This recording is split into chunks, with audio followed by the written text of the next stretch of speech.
आवाज़ सिंध न्यूज़ में ख़बरुनि अपडेट जो सिलसिलो जारी है। ख़बर शामिल कयूं पिया। ब्यूरो चीफ सिंध हुब्बू अली झांगर जी रिपोर्ट मुताबिक़ चीफ जस्टिस सिंध पाकिस्तान के गुज़ारिश है त असां ॿिए कंहिं मुल्क जा आहियूं या तव्हां पीपीए वारनि खां टिजो था।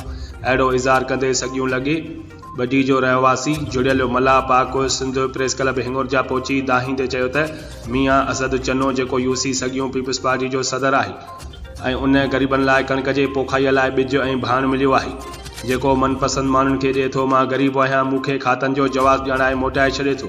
हुन ॿुधायो त कंहिंखे दाह ॾियो।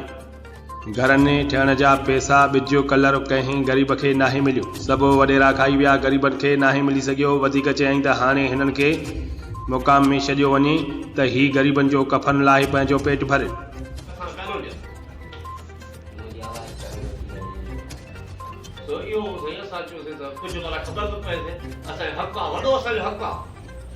तव्हां कंहिंखे अपील था कयो जे तव्हांजी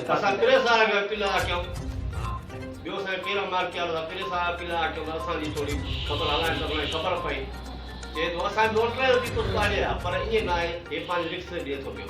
ठीकु आहे।